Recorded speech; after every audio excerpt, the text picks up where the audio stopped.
প্রথমেই সকল বন্ধুদের জানাই শুভ সকাল।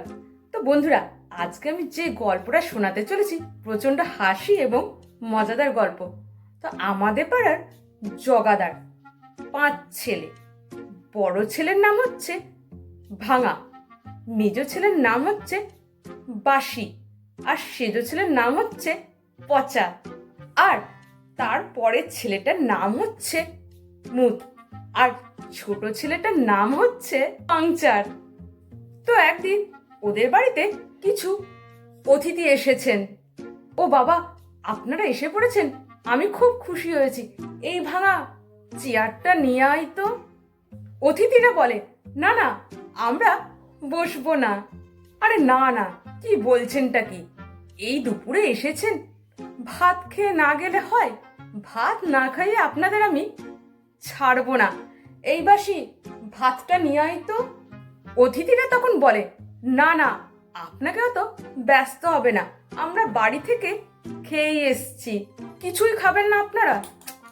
তাই বললে কি হয়, কিছু তো অন্তত খান। এই পচা, দইটা নিয়ে আয় তো। অতিথিরা তখন বলে, আরে না না, আপনিও তো ব্যস্ত হচ্ছেন কেন? দই আমরা খাই না, ভালো লাগে না, আর তাছাড়া দই খেলে আমাদের ঠান্ডা লেগে যায়, তাই দই আমরা খাবো না। আরে তাই কখন হয় নাকি? আপনারা দেখছেন কিছুই খাবেন না, এক গ্লাস জল তো অন্তত খাবেন। এই মতে, জল নিয়ে আয় তো। অতিথিরা এবার একটু বিরক্ত হয়ে বলল, আরে আপনি থামুন তো মশাই।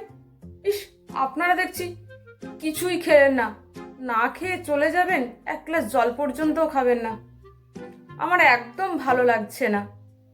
এবার অতিথিরা বলেন, আচ্ছা আমরা এবারে আসি, পরে অন্য কোনো দিন আসবো। এ বাবা, আপনারা চলে যাচ্ছেন? না না, আমি আপনাদের হেঁটে যেতে দেব না। ওরে পাংচার, গাড়িটা নিয়ে আয় তো। তো এই কথা শুনে অতিথিরা তো পুরো বেহুশ।